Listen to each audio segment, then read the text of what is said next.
Welcome back to Against the Cage, your new home for all things MMA, including exclusive interviews with all of your favorite fighters. My name is Jake Aryeh. I'm joined here by Scott Fontana and Erich Richter, who just got his purple belt.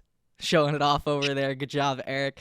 Guys, let's talk about UFC 324 and 325 being on Paramount Plus, starting off the year and the new era of this broadcast deal. And Scott, I'm going to throw it over to you. What are two things that you liked and disliked about these first two cards on Paramount Plus? All right, well, let's start with one. We'll take it one at a time here, right? I want to start with the fact that you cannot overstate how incredible it is. These earlier start times that we have, that is built into the new setup here, right? We were done with UFC 325 at midnight Eastern time. This was just remarkable. I was so thrilled. Like we could relax, we could chill, we could take in some of the post-fight stuff, and we're not like just crawling into bed like I want this to be over. It was great. I love it, especially as an East Coaster, right? That was key for me. I don't know. How much was that for you guys? We're all on the same coast. Oh, So yeah. good. It's good. I mean, when a UFC fight ends at 2 o'clock in the morning, I'm like, damn. Like even especially when it's like a long night of fights. Like there's a couple ones that ended at like 2 o'clock. I'm pretty sure when Brandon Moreno fought Davison Figueiredo I believe it was a split draw. That card ended at like 2:15 in the morning. Like it was a long night. Yeah, I mean to answer, favorite thing about Paramount Plus so far, dude, it's the price. I have said this for the last 7 years. ESPN was ripping us off. And the UFC said that, hey, we got nothing to do with the pricing, ESPN Plus and, the pay-per-view, we got nothing to do with that. Dude, ESPN, they like lost all respect. They were ripping every fighter off, every fight fan off for the past. It was so expensive.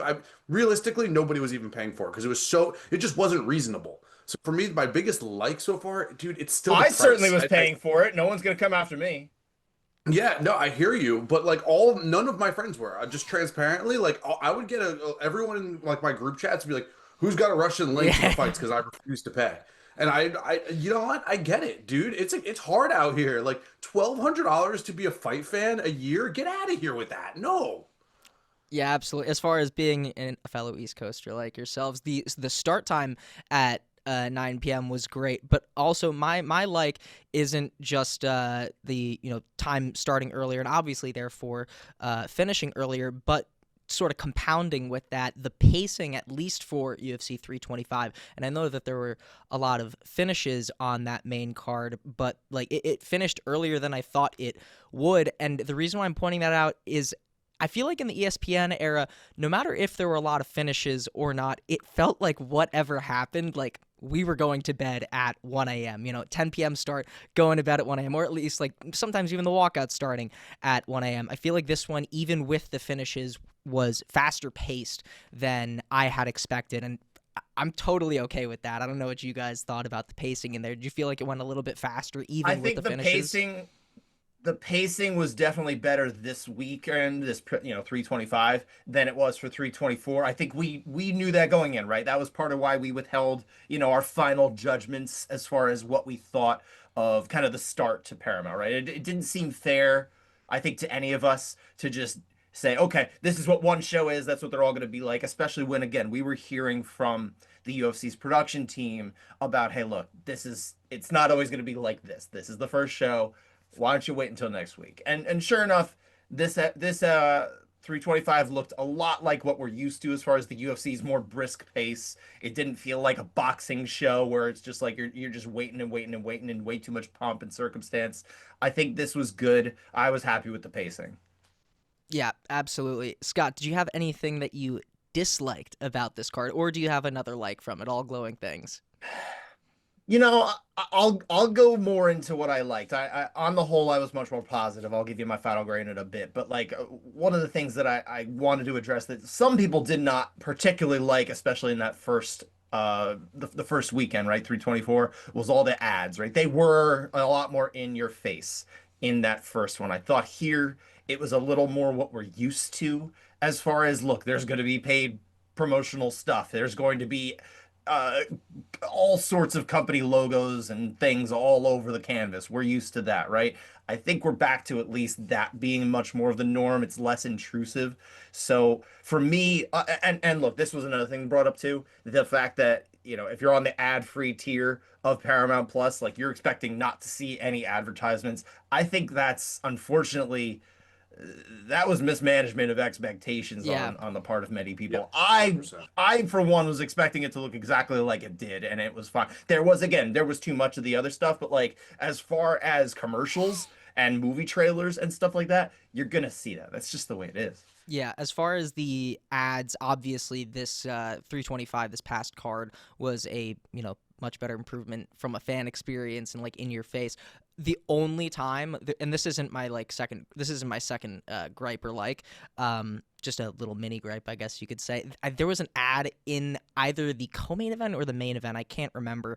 And it was in the middle of them taking the octagon, and it was Bruce Buffer and Dustin Poirier, going on the hole puncher and all that. And the audio, it kind of just like takes you out of it. For the co-main event and the main event, I feel like that shouldn't be in there, but it was the one time. What did you think? You already put it in toner. What do you want? Yeah. Eric, what did you think? Yeah, I think the ads in I'm interested to see, like, is this the floor for ads, and then the first card was like the ceiling for ads, and then was going to end somewhere in the middle. I'm interested to see where that dynamic kind of ends up. Dude, like Paramount was even getting shade at like the financial level for what they paid for the UFC. Like Bloomberg was like there was like something that Bloomberg put out that like executives at other companies have been shading Paramount executives for paying so much for the UFC because it's like well above what market expectation was. I think it had to do with the Warner Brothers thing. That's something Yes. that came out of that. Yes, a lot of that Yes. really did come out of that. Yeah. Yeah, so the UFC, like they paid so much that they're gonna have to at least try to recoup some of their money. There's really no expectation, at least in the business world, from people that you talk to and executives of other companies who I've talked to who have asked me, like how are they gonna make money? I'm like, no idea, unless they're gonna get like really big advertisement money, which we're seeing. Maybe they're getting really big money for that and they're just not saying no to any of it.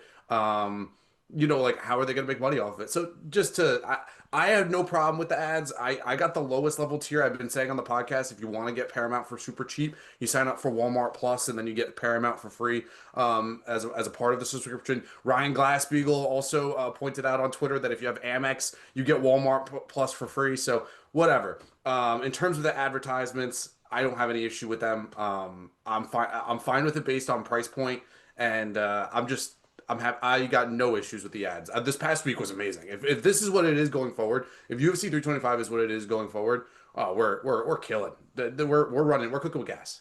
Yeah. My understanding of like the ad tiers and the ad free tier of whatever, because I've been a subscriber of Paramount Plus for several years now, actually, and I paid the yearly thing and I have the ad free level, so I do basically have the top thing, but I pay an annual fee for it. And my understanding is the way it works is you're just not going to have those kind of like intrusive ads. Like when, let's say you're watching on, a different streaming service like Amazon Prime, and you don't have that tier. There's going to be interruptions where you're going to get like 2.5 minutes of commercials, right? That are completely independent from the other thing you're watching. This is what you don't get if you have the ad-free tier. But if you do have the ad tier, then you're going to have that. Is that what your experience is like, Eric? Yeah, so you get a ton of ads, like in between walkouts and stuff. Like you'll just get like a random ad pop up when a fighter walks out. Honestly, during Yeah, coaches because I don't corner, get that. I have the yeah. walkouts, so like it's So just it yeah, depends on the tier you want. I enjoy the walkouts, no doubt. But there's some walkout ads that I've gotten. I've gotten some corner in between the corner ads. I've had a little bit of both. Not every time, obviously. It's just it's every now and then. I thought that for live broadcast it would be exactly the same for both tiers. I think it was, from my understanding, it was what you said, Scott. It's like when you're watching a TV show that you're not getting ads, because CBS. I mean, when you're watching on Paramount Plus for, say, the NFL, I know that it's also on CBS too, so maybe that's something to play into it, but it would be the exact same broadcast that you're getting on live television. Granted, UFC's only on Paramount Plus, so Right. I'll have to do some double Jake, checking on that, yeah, but Jake, what kind of what tier level are you at? I pay the premium. Um, Yeah. Part of it was because I was like, oh, ad free, yeah, I don't want any ads during the Right. UFC. But then when it finally happened, I was like, okay, that makes sense. That was wishful thinking by me, you know. Yeah. Um, You'll still have Anik coming in for tonight's fight clock is brought to you by Modelo. exactly. Well, no, Bud Oh, Light. They who do you got to do dislike? ad reads. That's gonna happen. Yeah. Yeah. Those will always be there. But for me, one thing that I noticed, my second like or gripe, is a tiny gripe. And obviously, it is the first two shows. There's still some technical difficulties that I think can be ironed out. I don't know if you guys noticed during the broadcast, there was some. I'm not sure the way that it's like the rainbow colors across the screen, things kind of getting pixelated and all that. I got that for 325, and then just things here and there with the transitions or people behind the scenes and the technical side. When on the pre-show of UFC 324, they were playing a promo for Patty, and this is actually hilarious. You could hear the outside of T-Mobile Arena instead of the audio that was supposed to be playing for this like package that they put together. They played it later on in the show, so I was able to actually watch it through finally. But it was, you literally heard people playing Limbo outside for like the fan experience, and I was like, what is going on? Just little things like that. But Yeah, stuff like that though. That's more like, you know what, that can happen. Like in a yeah. live product, especially one where they're getting up to speed on it and doing it the way the UFC does it, right? I can understand why stuff like that. I'm willing to overlook more like that. I'll tell 100%. you, if I have a small gripe, and this is why, and I'll give you my grade here. My final grade is I got an A- for the transition over here. I think it's really strong. I'm very pleased with it. If I have a gripe, mine is more the fact that and I might have mentioned this last week, they didn't really do anything as far as any new graphical elements to it. They do have some good, I think, backstage interviews with the coaches, right? There's a lot more, I think, video packages that we saw in the last couple, in these first two episodes or first two events, excuse me, episodes. I'm gonna go watch a television show. But yeah, I would have liked to see them maybe do a little bit more of a facelift because it's a new era, new start, that kind of thing. And maybe these stayed graphics that we have, maybe we come up with something different. But that could go the other way too. That could be a negative. Maybe they come up with something worse. So at the end of the day, I'm very happy with it, and I think most people ought to be too. I don't know how you guys feel. I'm curious because I haven't been through many transitions. Is it the UFC or is it Paramount that is, I quote unquote, I guess, responsible for the graphics? Like, is it Paramount's choice to continue with that, or is it a mutual thing? No, UFC Yeah. runs their own production and that kind of stuff, but 100%. we have seen transitions from A to B to C to D, that kind of thing. That's Got gotten it. us from Spike to Fox to ESPN to here. And traditionally, we have seen some new elements to it. I think there was I've been used to seeing something look a little different. Like when they came over to Fox, they started to look a little bit more like Fox does NFL stuff, right? It was a little closer to that. We don't really have that. This is like, it's almost like they took the show, I will say show in this case. It's like they took the UFC show and then they moved it over here, and it's just at a new home, and it's the same thing. And that was different. Not being different is different. Fair enough. Yeah. And one thing that I did notice in terms of changes, the music change. You don't get, for me, it was iconic. The ESPN da da da da da da da Well, da that's da. all you've known, yeah. Yeah, and so it was weird for me hearing something else. But I'm with you, Scott. I'm gonna give this one an A minus. Any gripes that I had following UFC 325, very like minuscule, and I think as a whole, very positive experience. And if each card is like how UFC 325 went, I'm a happy customer. What about you, Eric? Yeah, so I gave it an A- last week. I'm gonna stick at A-. I'm pretty pumped. Now, my big gripe, my big gripe is the streaming. I believe this is unconfirmed. I'm working on trying to do some back end work to see, kind of how this actually works at like the producer level. But the delay seems vastly different than what it was at ESPN. I think I again, I don't know this to be fact. But from what I was on my phone looking at betting on stuff and given how many finishes there were, I felt like I was at like a minute, at least a minute behind, maybe a minute and a half behind. on Paramount Plus versus again ESPN. You had a lot of the times you had the option of watching on cable, ESPN, ESPN2, ESPN News, ABC. So you could really tell how far behind you were. It's like usually the streaming difference on a broadcast is like 5 seconds, right?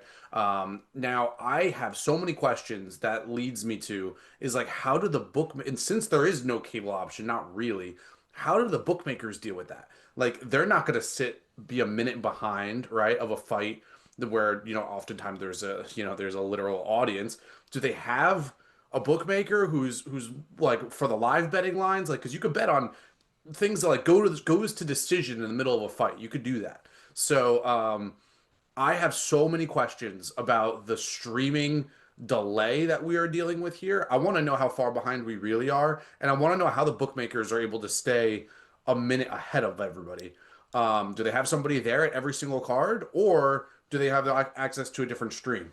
All questions that I need answers to, and I'll see if I can get those answers for everybody here. But these are important questions that I know that I'm not the one. They're important questions, Eric, but they're really just more important questions for bettors. Like for the average person who's just watching, it does not matter. Yes, this is true. 100%. Eric is the betting guy, though. I want to think that they would have someone there. Of course. I do think that they would have someone there. But guys, let us know in the comments. Yeah, it would be. Guys, let us know in the comments what you liked and disliked about the Paramount Plus era of the UFC starting out. Guys, but let's talk about UFC 325 and Mr. Alexander Volkanovski defending his title in Australia for the first time. Not his first title defense, but first title defense at home in Australia. And Eric, I'm going to throw this one over to you. He defeats Diego Lopes for a second time. Eerily similar to the first fight, I would say. Perhaps even a better performance by Volkanovski. But I want to ask you, do you think Volk looked that good against Diego Lopes because he's still that good? Or do you think that this was just him being better than Diego Lopes again? He's better than Diego Lopes. I think we know at this point. We could say Diego Lopes is not as good as Alexander Volkanovski, or Volkanovski is better than Diego Lopes, however you want to frame it.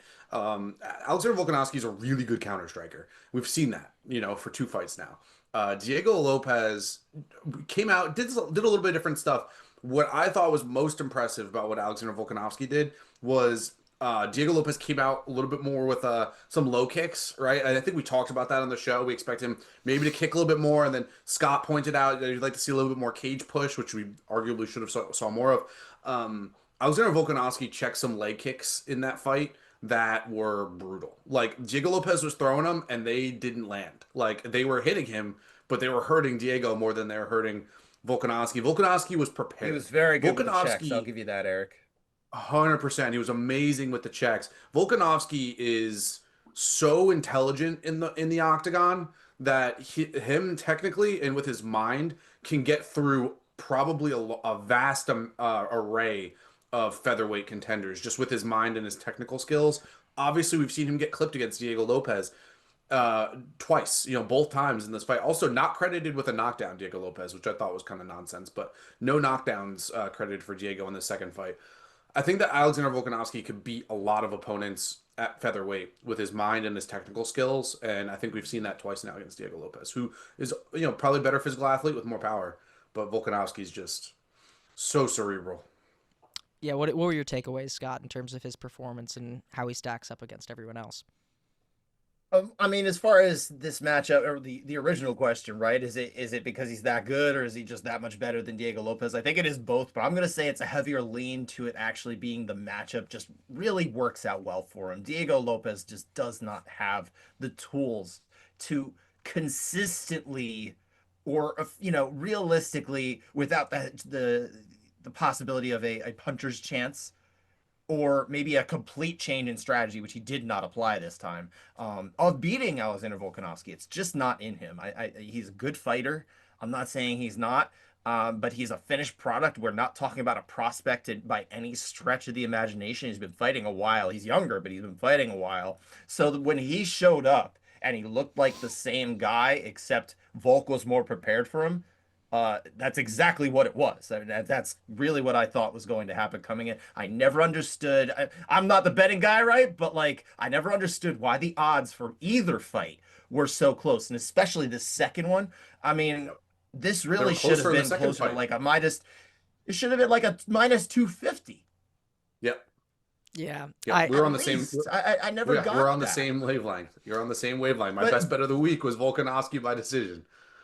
so easy, so easy. That was how that fight was going to go. But I will say this, as Yeah. far as whether it was just that he was also that good still, I think he is. I think Old Man Volk still has it. I just don't see a whole lot of guys in the division right now who are going to really put him in the type of trouble that someone like Islam Makhachev, who is now two weight classes above him, beat him twice, or Ilia Topuria, who's now fighting a weight class above him. And frankly, if he and Topuria rematched, I don't know that it's definitely going to go Ilia Topuria's way. I think that could have been a very interesting rematch. Makhachev, I think we understand that is a fighter who, look, Volk had a good performance against him, still wasn't enough. That was probably his best case scenario. Yeah. But there's just not a lot of guys out there that can put Volkanovski in problematic situations until he really starts to slow down. He just doesn't look like he's slowing down. So I think he's actually got potentially several more title defenses in him. And we're talking about by the end of that, maybe he's like a top 10 all-time guy, maybe even top 5. I'm very Yeah. curious to see I how was. much higher Volkanovski's legacy can build. Eric, what'd you Yeah, think? Yeah. I was just gonna say, like, this seems like it could end up formulating into a rebirth for Alexander Volkanovski, where it's almost like a second prime for him. Kind of like I feel like we've seen that, in the past with, like, Max Holloway. Alexander Volkanovski. And random side note, as anyone follow Volk's cooking Instagram, Cooking with Volk, it's awesome. Have you just Highly heard about recommend. this? I think I've seen a I video did of it a not. few years ago, but yeah. Oh no, this is It, not it new.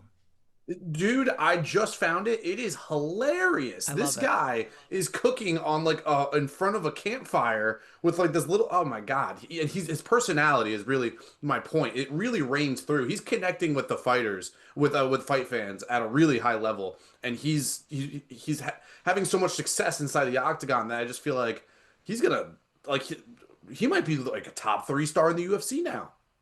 I mean, it's kind of Can I funny. can I tell you Yeah. something? Let me tell you something about Alexander Volkanovski. I think there's his why he can connect so well with fans is because he does not let any of this go to his head. He was talking at the post-fight press conference the other day about the fact that, like, he doesn't go through his day and just think about he's the UFC champion. Like, he kind of forgets about it sometimes. It's just like a portion of who he is. Whereas there are other fighters who they crave the stardom. They want that kind of thing. And that's their identity. And when they don't have that, they don't have anything else. Volk was fine without it. He is a family guy. He's got this apparently, that you just discovered it, but he's been doing this for a while, the Cooking with Volk I didn't thing. know that. He's going to be in the Street Fighter movie. Like, he's not even trying. He's still getting all these opportunities because he's got Right. charisma, because he's down to earth, because he puts in the work. He puts his nose to the grindstone. He's kind of just an interesting, chill guy. He's got everything that personally is me as a fight fan. That's what I'm looking for. I'm looking for someone who is going to work hard, has the talent, and isn't going to become a diva. I love that. Yeah. 100%. He's genuine. That's like I think that's a good way to put it. And I think as far as there's not a whole lot of like role models in fighting. I feel like Volkanovski is like one of those guys where like I can't really I can't think of any way to knock him as like a person, as an athlete. Like athletes are a lot of times like people that people look up to. Volk I think is one of the shining examples of someone to look up to as a fight fan.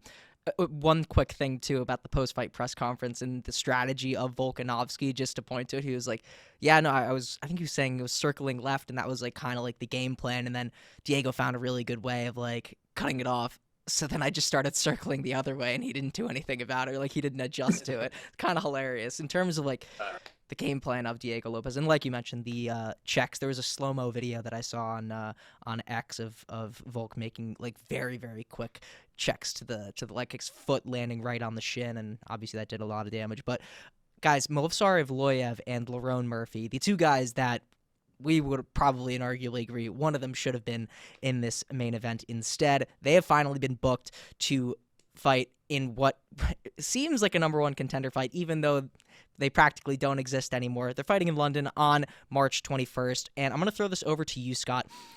I just said doesn't really seem like number one contender fights are really much of a thing anymore. However, is this the one case where it seems like the UFC actually has their hand forced to make this one a number one contender fight? The next person faces Volk. Yeah, I think so this time. I think look, the champ did a pretty solid job of backing the idea that he wants to have a deserving contender in front of him this time. That came out of the post-fight press conference there. It was not, it wasn't like a direct shot at the UFC's booking, but it was painfully clear that he was saying, "Give me the best guy next. I need that." And so when they have this fight that they book just a few days later, at least announce a few days later, right? I think that sends the message like, okay, this is the fight. They don't have to make a promise of it, but frankly, is there a mandate for Jean Silva to skip all the way up the line and get that fight next? I don't think so. I think it would take some sort of situation where maybe we're short on healthy contenders and they have a fight they want to make, and that's what they do. But like, look, who else is going to skip the line either, other than this? They don't really love doing that with Aljamain Sterling as much as he's been a deserving challenger at bantamweight before, then a well-regarded champion for a number of years. They never really embraced him. I don't know that they're going to do the same thing at featherweight either. He also has lost to Movsar Evloev, right? The last time we saw him compete, which has been a while. Um, I don't think that they can get away with putting off that fight for several reasons, and part of it is too, as much as the UFC is leaning into this entertainment factor more in the Paramount Plus era, I think they understand that there could be some reputational damage to them as a sporting entity if they continue to not put their number one contenders in championship fights. Eric, what do you think? I think that there it knows no limits. The sport and entertainment era knows no limits, and I feel like we haven't even reached them yet. I'm gonna go hot take. I'm gonna say if Murphy versus Evloev sucks, and if it's boring and the fans are booing, which there's totally potential for, I think they'll skip him over again. I really do. I really do. I saw Movsar Evloev fight Aljamain Sterling on the early prelims of a fight card that had no business of them. It should have been like the co-main event. And I saw them fight on the early prelims on a card that I tweeted at the time. I said this is probably the highest rated early prelim fight in UFC history. And like, I enjoyed the fight, but the UFC, I think it knows no limits. Now you said, they're probably not going to give Aljamain Sterling a shot. I agree. I think that the person that they will push up the ladder will be John Silva. I understand he just lost to Diego Lopes. Um, John Silva looked great against Arnold Allen, and I'm gonna go scorching hot take here. I think if that fight sucks in England, John Silva's gonna get the title shot against Alexander Volkanovski. What do you think I about actually would be that? Yeah. surprised if there's booing of that fight, especially if Lerone Murphy wins because it's in his home country. I think he'll have the power of his nation behind him anyway. But So I think the there will other be at least way, look. I'm not saying the fight can't be fun or whatever. Like it may not be fun. But yes, there is certainly the possibility it goes the other way. But if you can yes, generate heat with that crowd anyway, it does make it seem there's an energy to that as well, right? You never know. 100%. If Mobstar jumps onto the mic and starts screaming at the crowd who's booing after he just laid and prayed for 25 minutes, and he jumps on the mic and starts screaming at the crowd, the UFC will eat that up. But there's just is there an ability to do it? Is there a willingness to do it? Is there too much of a language barrier? There's a lot of questions. And again, I think if the fight sucks, then John Silva's going to fight for the title, even though he's number six. I just think he will. I don't think it's out of the realm of possibility.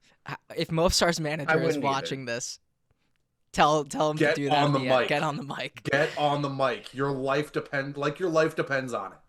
Play the heel. I feel like Gotta it play could the work. heel. Just Khabib style. Alhamdulillah. Like, get up there and start Not screaming. everybody is Khabib is a one of a kind, I tell you. I think we can I know, agree but on he was that. so good. He was so good after he just gets on the mic and he starts calling Conor McGregor a chicken. Like, perfect. It was perfect. Do that. Do What more was of that. what was great about Khabib is that everything about that was genuine and it came from his heart. He never 100%. put anything on. He's Yes. a very emotionally driven guy, and sometimes it just came out because he was willing to speak. He never had any qualms with speaking or letting his voice be heard. And as much as the language barrier was such for a little while, and he got a little bit better with it, it almost endeared people that the way he spoke English to a kind of a, I don't want to say a broken degree, but he was a work in progress. Smash and all these other things where he's not saying things that we're used to, but he says it in his own endearing way. No one really captures that. You can't, because that's who he is. And I don't know that Movsar Evloev has that in him. Yeah. In a 3-round fight against Aljamain Sterling, Evloev had 8 significant strikes and 4 takedowns in a unanimous decision win. Sterling had 12 significant strikes and 6 takedowns. 20 significant strikes total. It's unacceptable. UFC will not give you a title shot if that's how you fight. I don't personally believe that they'll do it. Could be wrong. We'll see what happens, especially if it's in the hands of Lerone Murphy. But let's tie a bow on this main event fight. Let's talk about Diego Lopes. Eric, do you think that this was his last chance at championship gold? He's 31 years old, but 2 losses in a row for the title, or at least he had one in between. But Eric, what do you think? No, I actually, again, I think that there is a chance that Diego Lopes could fight for a title again. It shouldn't be against Alexander Volkanovski, but who knows how long Volkanovski is going to be around here. Volkanovski, again, I was just saying that he, could be having a second rebirth, 3rd biggest star in the UFC, 2nd biggest star in the UFC. I mean, he is super, super big right now. Lopes, to write him off completely, I feel like would be foolish. The UFC has put a lot of stock into him, no doubt about it. If he were to fight, if Jean Silva beats Alexander Volkanovski, say in June, Diego Lopes, and say Volkanovski gets a rematch, maybe loses, whatever, Diego Lopes could fight for the title at the end of the year or early next year. Like, I think it's totally possible. They love Diego Lopes. Diego Lopes, again, and by the way, when I interviewed him, I believe when he first started the UFC, his English was like really not great. I understood him perfectly. I know some people came up to me and were like, hey, like, the English was a little tough. He spoke well. His English I was thought he great, spoke really well. I thought he spoke really well. I think that is like a big piece of it. Like, he speaks good English. He's got the look with the cowboy hat. He's walking around like dressed like a cowboy. Yeah. And he's got the fight style, man. Like, when he fought John Silva on Mexican Independence Day, he lit that place on fire. Like, that was a crazy fight, and like that was super entertaining. So I think Diego Lopes is going to have the inside track on any late notice title shot. He'll get the inside track on it. And honestly, like, who knows how long Volkanovski's going to be here? Someone else going to have to step up at featherweight. And like, Lopes is probably the most or second most entertaining fighter at featherweight. Yeah, I could definitely see it. I don't think it's gonna be this year, just because like he got 2 title shots within 365 days, and it kind of seems like they want to, or at least Volk wants to have the rest of the division get their due. But Scott, what do you think? I don't think you can write it off completely. I think Eric is right in that sense, but I am going to say I'm actually going to go with yes. I think this is his last shot at championship gold, and I think mostly it's because of, like I said before, he's got a lot of miles on him. This is not someone who's a prospect. He's fought for 14 years. At some point, you start to go down, and it's going to be really hard to keep that perch up there. He's not a world beater. It's hard to keep your perch even if you're a world beater, because sometimes you just lose. And I just don't think that as he takes more featherweight fights, he's going to continue to find guys that he just beats, especially now that we've got 10 rounds on the books where he did not look very good for much of them. There's going to be a lot of coaches who can find things they can take advantage of, a lot of fighters who can then use that and take advantage of it themselves. I think it's going to be harder for him to stay up there. And I don't know that he's going to have enough momentum to keep up to get another shot. Yeah, I was surprised when I looked it up this morning how old he was. I was surprised when I saw he was 31 years old, because I know he's got a lot of fights. He's been fighting for quite a while. So miles have a lot more to do with it than age, especially at the lower weight classes. So I think that's really going to be the problem for him. Unless you're Volkanovski, but he's an exception. He's got old both. man Volk can't be stopped. No, he can't. Well, he can, but he's pretty good. Yes, he is. But guys, let's talk about the co-main event. Let's move up from 45 to 55. Mr. Benoit Saint-Denis coming away with a very dominant finish over Dan Hooker. One that took maybe a little bit longer than it needed to in terms of the stoppage, but that's neither here nor there. Scott, Do you think that Benoit Saint-Denis has joined the lightweight elite? I mean, he was kind of on the cusp of that when he fought Dustin Poirier, didn't go his way, went on a little bit of a skid. Comeback fighter of the year for me last year. Do you think he's right back in there? Hmm. I think he now is a part of that lightweight elite. He never was. Now he is. He is. I think he's shown that. Dan Hooker is kind of that sort of he guards the door, so to speak, of that inner sanctum. And if you beat him, that shows a lot. And he got beat pretty darn convincingly. As that part of that could be maybe Dan Hooker's on his way down. We don't know. He's been fighting a long time as well. He's had a lot of wars, right? But having said that, I think that's still a win that shows, okay, I'm cool starting to group him in maybe as the early entrant who needs to start showing he belongs against guys like Charles Oliveira, against the Max Holloways, those guys who we do think of as the elite. Those two, of course, are fighting for the BMF belt next month. Frankly, I think it'd be wonderful to see later this year they put that belt up for grabs again in a very meaningful lightweight title fight. Benoit Saint-Denis could challenge them. And that might not be the only belt he claims in the next 2 years. Who knows? I think if he can do that, you're starting to say, well, maybe he should fight for the title next. And they would certainly push him. He is the type of guy with his, being the kind of the face of French MMA. I think they would love to get a title around his waist if they could, if he can. So I could definitely see him being fast tracked. And I think he'd perform really well. I want to see how he would do with some of these guys. Yeah, he's looked very good. I also want to just correct what I said earlier in terms of the fight with Dustin Poirier. That was like his chance to join the lightweight elite. Yes. This time it went It didn't. his way. No, you said it didn't go his way. I Yeah, caught that your was his meaning. chance. Okay, good. Yeah. Eric, but what do you think about Mr. BSD in the lightweight elite? I've never understood the Dan Hooker love and at one point in the top 5 light was like, what are we talking about? Like I said it on 3 minutes. I was just like, Dan, like if you look at Dan Hooker's record, like he got 2 extremely I look at them as generous split decision wins. I thought the Mateusz Gamrot one was really generous. The Jalen Turner one, you could have your opinions on that one. I thought it was close. It could have easily not gone his way. Other than those 2 split decision wins, you got like a Claudio Puelles knockout and then a bunch of losses. His record really The flips Puelles without one those is 2 also splits. questionable because the ref Yeah, called it like off there is a 'cause- lot of like you go to his rec, I'm like, oh my lord. So look, I obviously bet against Dan Hooker last weekend, and I'm not a Dan Hooker stan by any means. Is Benoit Saint-Denis, a UFC lightweight elite? Yeah, I would say probably they put him up to number 5, right? So you got Max Holloway, Charles Oliveira, Arman Tsarukyan, and Justin Gaethje, top 5. So is he better than those guys? No, but then it's like Paddy Pimblett, Gamrot, Hooker, Hoofy, and Moicano. Like he has a loss to Moicano. So if you look at Benoit Saint-Denis' record, it's tough because he's got the Moicano loss and the Dustin Poirier loss. Then the rest of them though, like he beat Hoofy and he beat Dariush bad at MSG. So I think BSD could easily compete for a title, here in short order.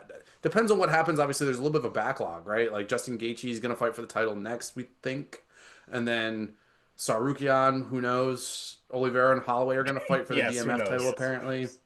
But that's So the thing. there's a backlog. If you put, I mean, listen, I don't know if Arman would, want to take the fight against BSD, but like just to show if he is in the lightweight elite, if they made that fight, obviously on Arman's side, I'd be a little upset about it because he should be fighting for the title Yeah. next. But I wouldn't be upset about it from a can he compete with an Arman Tsarukyan? I 100%. would That's be actually the fight. interested to watch that fight if that makes any sense.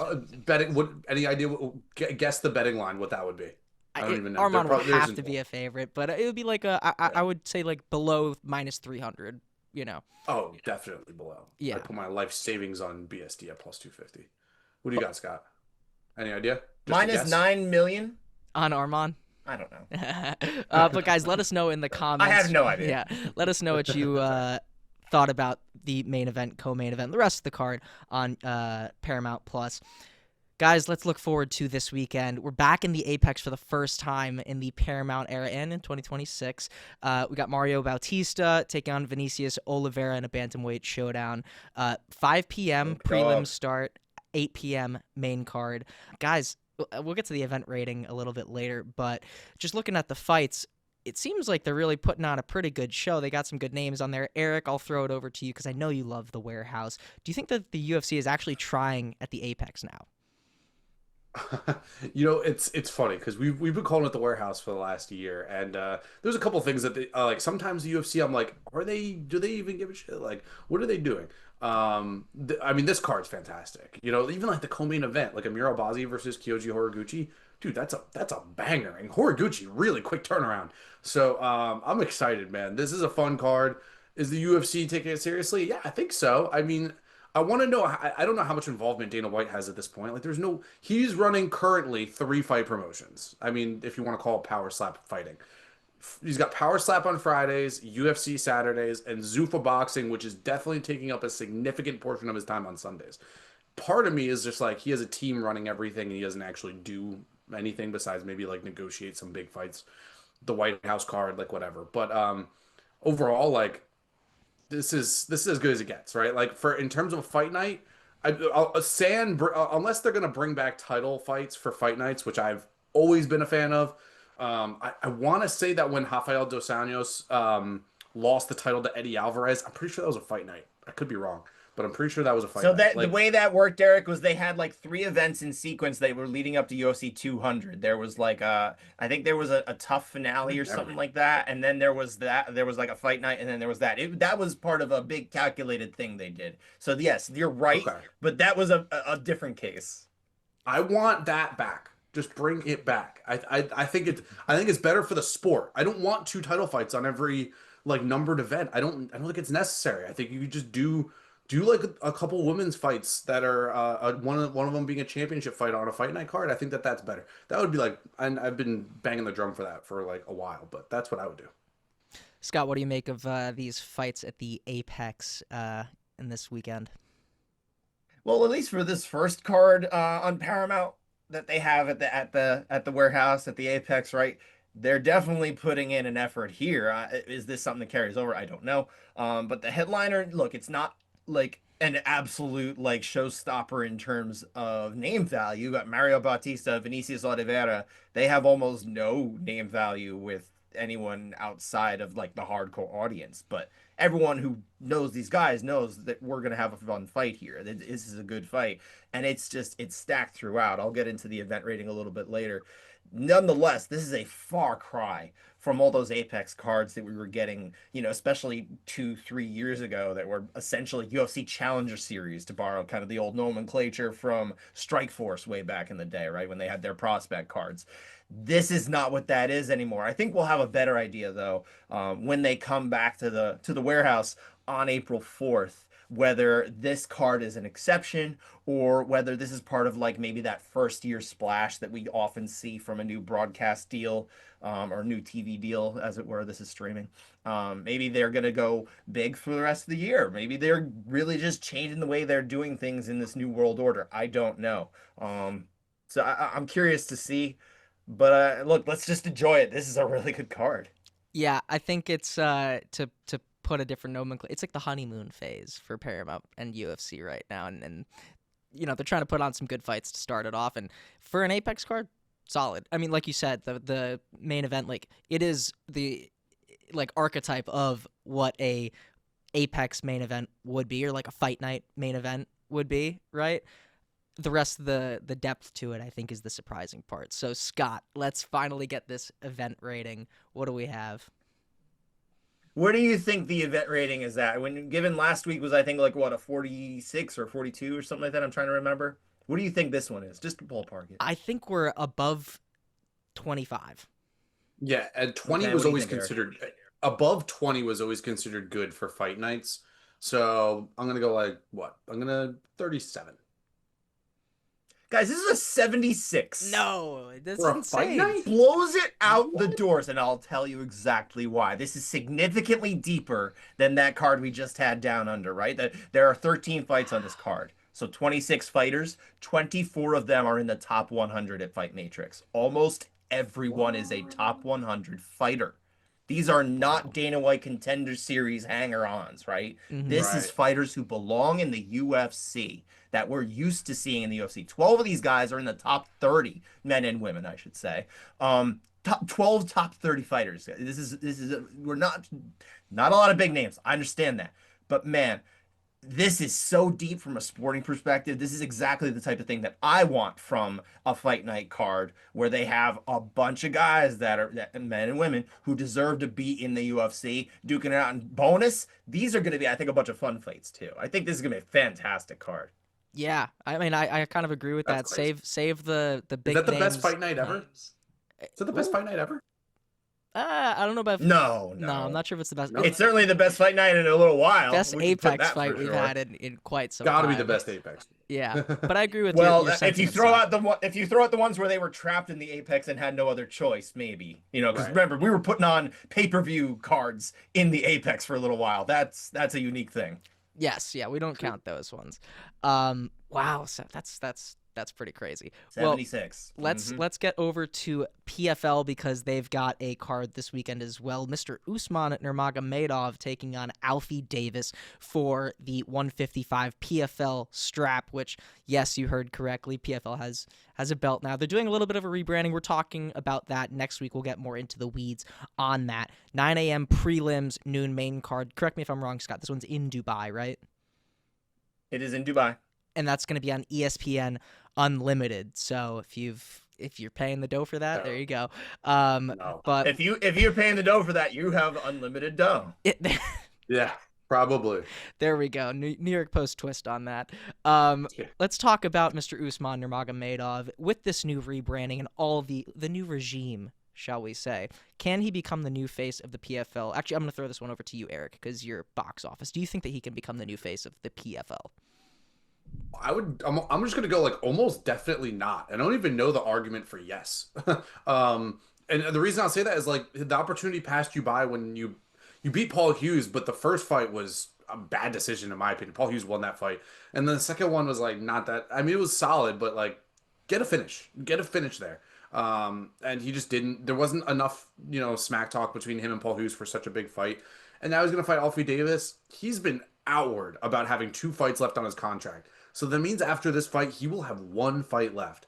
I would bet the house that Ali Abdelaziz is putting him into the UFC. I would be shocked if he's not. Usman Nurmagomedov has been clear that he wants like fair compensation, whatever that means. As an Ali Abdelaziz client, I don't know, but he's not. I cannot imagine that he's gonna be long for the PFL. He will almost definitely go to the UFC. It feels like the face of PFL is going to be Dakota Ditchula. They just signed her to a 5-fight contract. They're going to put all of their eggs in that basket, and I don't blame them. She's a superstar and, probably the most talented woman at that weight class, too. Scott, what do you think about that? Dakota Ditchfoot is the star of PFL. She is the face of PFL. She has been basically ever since Kayla Harrison left. I think that's what we're talking about. Funny enough, women have carried the banner for the PFL for quite a while. But I would say, as far as Usman himself, I do think that's a bridge too far. I think it helps. He's got the family name, right? That carries a ton of weight with casuals, which is great for PFL. They do need to get people kind of aware. And if people say that name Nurmagomedov, it still resonates. Having said that, yeah, he's not really the personality that you need. He's not winning the fights in the way they need. So that's not really necessarily what his role is. But again, if he keeps winning and his name is Nurmagomedov, they could keep telling people that, and hopefully it gets a little bit of attention on these shows for as long as he is with the promotion. We don't know how long that's going to last, but he's here now, right? Yeah, as far as the Nurmagomedovs, he seems to be the most reserved that I've seen. Like Islam can get pretty jovial and like he's had a few 2-3 years that whole thing. He joking around with DC and all that. Not that he's a Nurmagomedov, but I get your meaning. Yes, yeah, the brother from another mother, shall we say? Part of the reason that Usman isn't a big star is because he's at the PFL. Let's just call it what it is. They're not that good at marketing. I can't really disagree to this with point that. They have not done a great job of breaking through. You're right. I can't disagree with that entirely. But I mean, we'll talk a lot. We'll see how this weekend goes in terms of what he's able to do in the ring, and maybe that speaks enough for itself. But we'll talk about the promotion and the rest of that next week, and we'll give you a little debrief on that. But let's talk about the man at the other end of the smart cage, not the octagon, the smart cage. Scott, can he withstand the wrestling? This is a bit more of a striking grappling battle, shall we say, an old school version of that. Can he withstand the wrestling to work his kickboxing in this fight? So I will say I doubt it. At least over the course of 5 full rounds here, right? I think look, Davis, he surprised me in his last fight against Gaji Rabadanov, right? That fight did not go the way I thought. He proved me wrong. He withstood a lot of stuff to be able to get his kickboxing in and score enough to get the decision. That was a tough fight. Having said that, I think Nurmagomedov's grappling is probably even a level above that. I think it's going to be hard for him to get that off here. But look, anything can happen. He is definitely going to be the better striker. If Usman shows up and he says, like, I kind of want to see how I can fare up here, all bets are off. You never know. He hits hard. I just don't see it. Yeah, it is pretty hard to pick against a Nurmagomedov. But like you said, if you're on the feet and the guy's an expert, there's always the chance. Eric, you got any thoughts on this one? Yeah, I think that, I mean, Usman's got a nice combination. Unlike, his cousin Habib and some of the other guys on his team, he's kind of more like Umar in the way that he fights, where he's got a nice little like balance between striking and He's got grappling. better Which balance. Yeah. it'd be a little bit tougher for Alfie. Like if Alfie was, like his takedown defense and stuff, I think it could hold up okay. But against a really balanced guy like Usman, who's able to do it all, it's gonna be a little tougher. Everything that you hear from that team, Habib's team, is that they think Usman might be the best out of all of them. So, if you just take that word, I would say it's gonna be a tough fight for Alfie Davis, right? Yeah. Well, Scott, we had a very impressive event rating for the UFC fight for. Oh, actually, excuse me. Let's talk about our fights to watch before we get into the event rating. Scott, what is your fight to watch for this weekend with both UFC and PFL? Across the two events, I have to go with the Gooch. Kyoji Horiguchi is Yes. fighting Amir Albazi, who we've been waiting to get back into the cage for quite a while. This is a very meaningful fight at flyweight. I don't know that it's going to be like a number one contenders fight because we do have some not just glut but backlog because of the injury to the former champ. That's going to ultimately hold up some other contenders when Alexandre Pantoja is ready to come back and face whoever has the belt, whether it be Joshua Van or somebody else. But all that aside, this is a very meaningful fight. It's going to be a fun fight. Gooch is always fun. I think win or lose. So I'm very excited for this one. As am I. Eric, what do you got for this weekend? I flirted with some, non-UFC fights for my fight to watch, but I went with, I might butcher these names, but Jakob Wiklax. We've seen him fight Patchy Mix, and we see him beat Patchy Mix in a split decision. I did score that one for Jakob. I think that Patchy Mix obviously now with Ryzen, you got the boot from the UFC. He fights, and let me make sure that I get this name correctly here. Muin Gafarov. We've seen Gafarov before.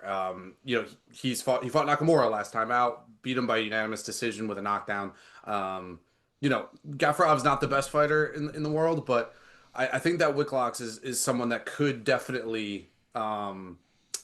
I don't want to say contend for anything, but he has the makings of a ranked fighter. I'll say that. And he was really strong at KSW. As we were very excited for his arrival, and he's a betting underdog here, so it's interesting. All I'm right, gonna all throw right. out the pronunciation for that Yes, name please. just because I have a Polish friend who I was practicing with.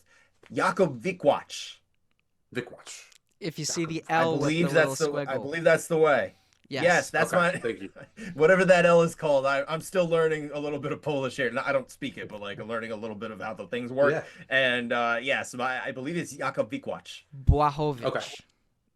Same Wow. thing. That was my 2026 thing to do, or what, a New Year's resolution was better enunciations of names. Hey, and Good better. you've I been like it.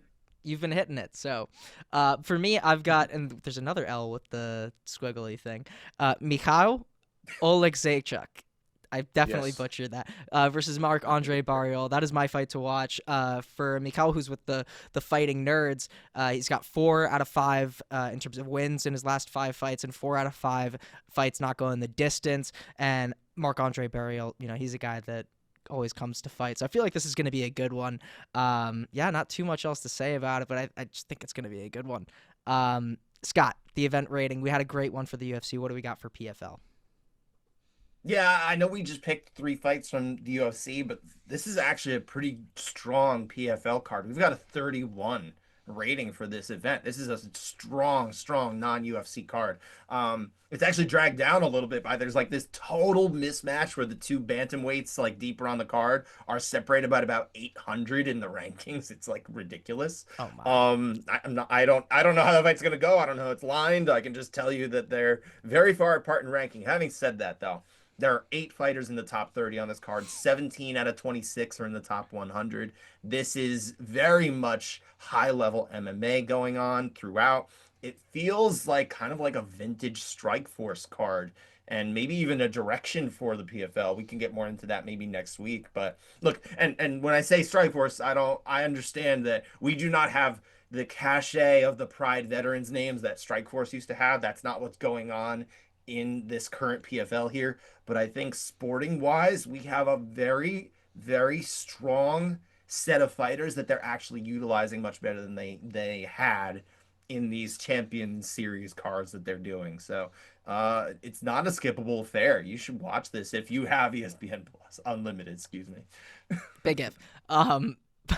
Well, Eric, let's have you wrap up the fights from this weekend with 3 bets in 3 minutes. You ready to go? Thank you, Jake. UFC best bets, 3 bets in 3 minutes. We're back. Great week last week.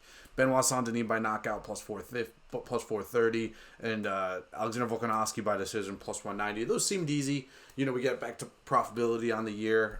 Look, we understand. I bet long shot props sometimes, but you get weeks like this where you crush it. So we're looking for another week like this, and we're gonna start 3 bets in 3 minutes. I'm gonna grab my phone here, and we're going to put 3 minutes on the clock.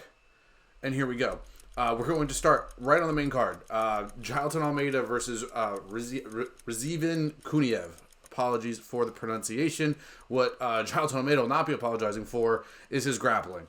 Jailton Almeida has been plus 110 in some fights by decision. At one point, he was like a minus 1,500 favorite in his fights. The world soured on him a little bit, and I understand it a little bit. But Jailton Almeida is a minus 160 favorite here. He wins 60% of his fights by submission. So at the minimum, you're looking at a guy who, he's definitely got the grappling advantage in this fight. And against every fighter, I just think he's a different grappler. Kuniev is obviously coming off of the split decisional loss to Curtis Blades, but overall, I think that Almeida is going to get it done here. By submission plus 260. I just don't think we'll ever get that number ever again, honestly. He's been... Almeida's largely considered one of the best grapplers at the heavier divisions. We move on to the co-main event: Amir Albazi versus Kyoji Horiguchi. And man, the odds of this fight before the last 2 fights for each of these guys would have been, Albazi might have been favored, if that was the case. So we get into this fight. Kyoji Horiguchi obviously set the world on fire last time out. The Gooch set the world on fire against Tagir Ulanbekov. Amir Albazi looked terrible against Brandon Moreno. The striking was bad. He wasn't able to land takedowns. I don't like what I'm seeing from Amir Albazi. He's also not been active really at all. He's only fought a couple times recently. I'd have to look it up, but I believe he hasn't fought in like a year anyway, or once in a year. Regardless, Kyoji Horiguchi's coming back in there after just starching Ulanbekov in November. I think Horiguchi boxes the head off of Amir Albazi here. I don't like this spot for Albazi at all. I think Horiguchi is a title contender and probably will fight for a title after this one. So Horiguchi wins inside the distance plus 225 on BetMGM is the official pick there. We move on to the main event, and it's Mario Bautista versus Vinicius Oliveira. I actually like Vinicius Oliveira. Vinicius Oliveira is definitely big for the weight class. They're fighting at 135 pounds. Definitely big for the weight class. And Mario Bautista isn't the most exciting guy to root for. Last 2 fights. He went the distance with Umar Nurmagomedov. Bautista looked great against Patchy Mix. Obviously, we were there for that one. For me, I don't like the odds. If Vinicius Oliveira was like plus 200, he's never fought 5 rounds before. We'll start with that. If he was like plus 220, I think that would be a better spot. But Bautista is just such a high level guy. Like, he's a great grappler. He's a solid striker too. He's really high pace. Oliveira's gonna get tired if he doesn't finish this in the first 2 rounds, and Bautista's never been finished. You're looking at problems. I think that Bautista wins this one. I think he does it by decision, and I think that the number at FanDuel by decision plus 250 is just too good to ignore. So those are your 3 bets in 3 minutes. Appreciate you stopping by. Let's have another good week. Let's get it. All right, all right. Thank you, Eric. And Scott, I'm going to toss this over to you for quick hits in MMA news. What's going on?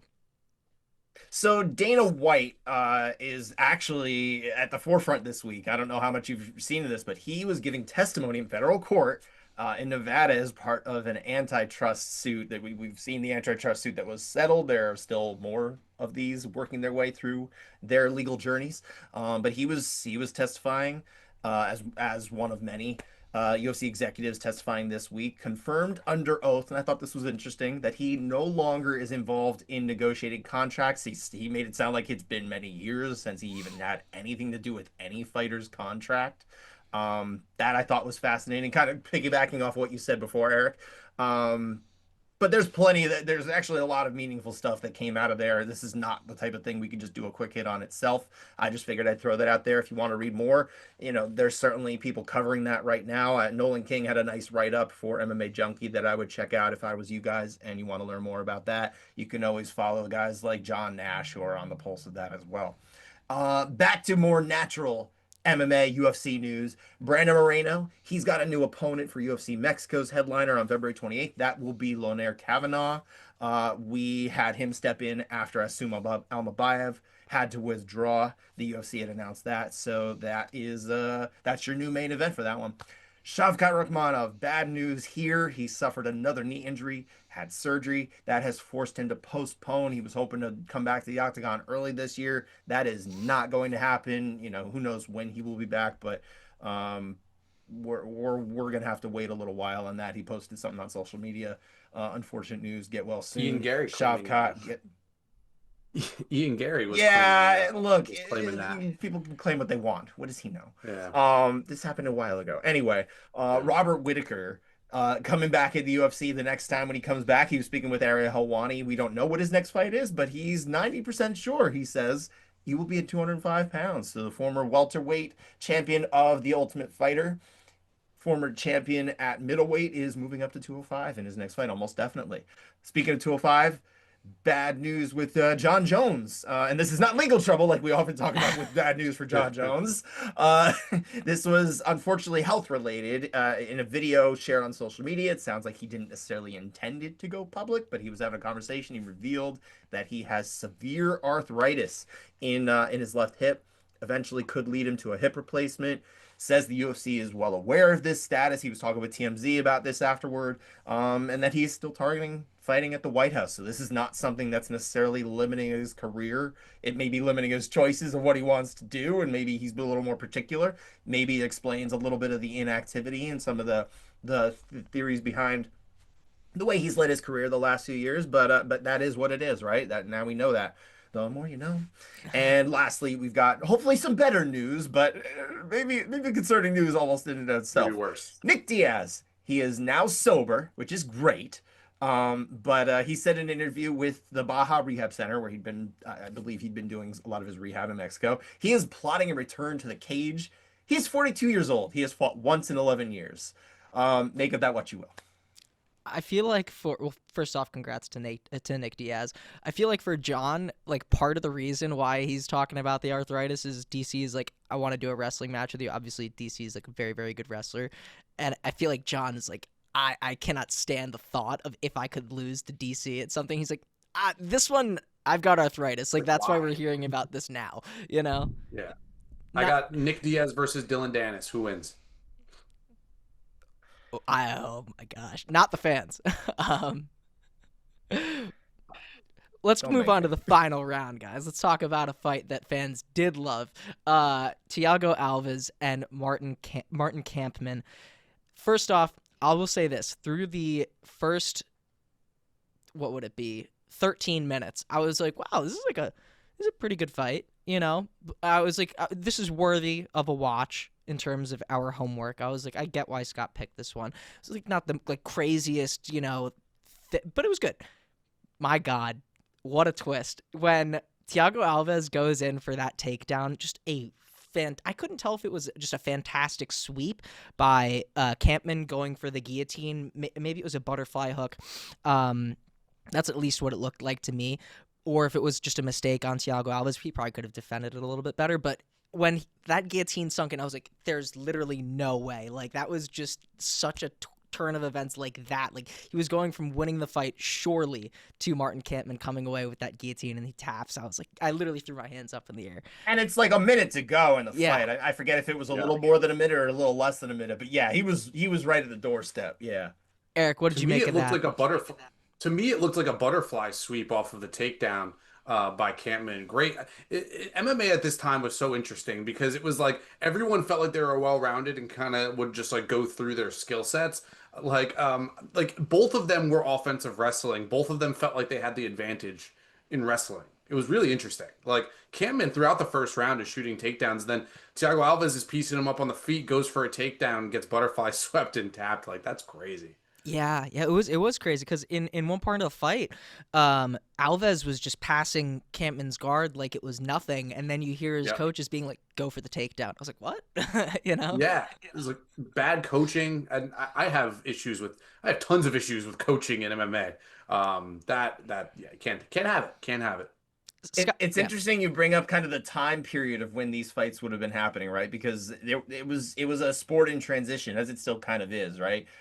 We went from a period of styles against styles to okay, now we're starting to adapt to other styles. To now we're basically at the point where a large chunk of potentially even a majority of these fighters are just MMA stylists. That's what they are.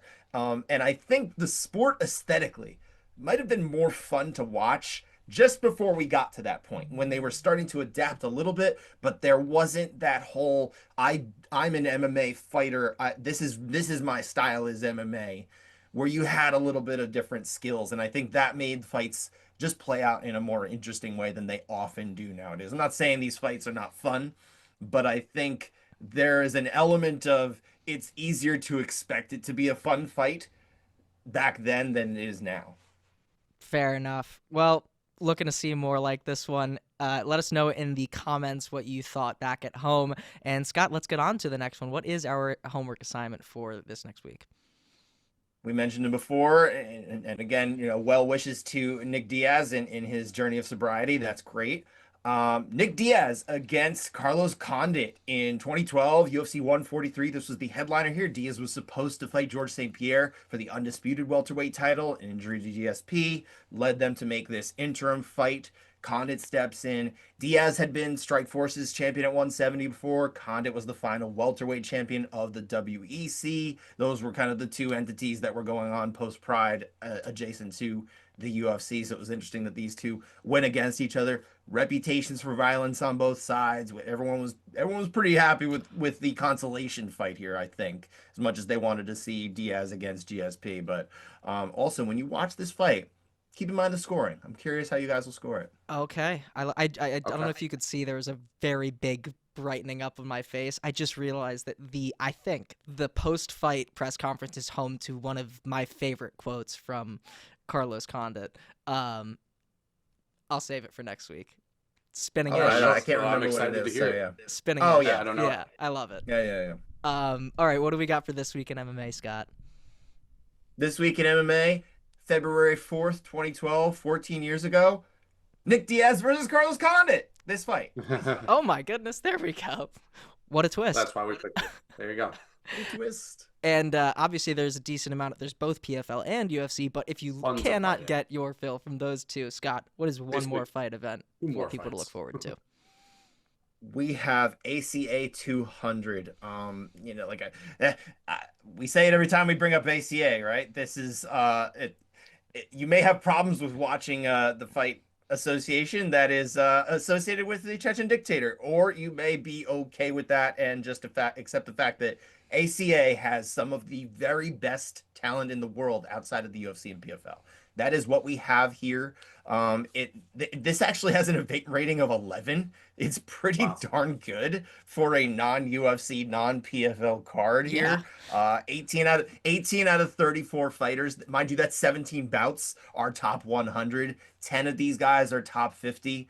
It's a really strong card. If you want to watch that, that's Friday at noon. Is the main card when it starts, 7 a.m. for those prelims. They're streaming free on aca-mma.com. And the fight that I would highlight in particular that I think is fascinating is the flyweight title fight between champion Azamat Shukov and I'm probably saying that wrong, and Anatoly Kondratyev, who is the challenger here in the co-main.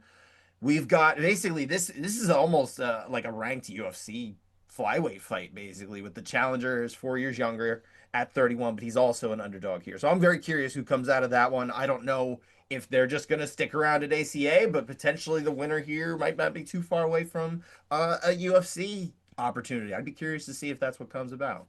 Wow. All right. All right. Well, a lot of fights to go around this weekend. Eric, congratulations on the purple belt. Leave a nice comment for Eric celebrating that one. Long time coming. Well deserved.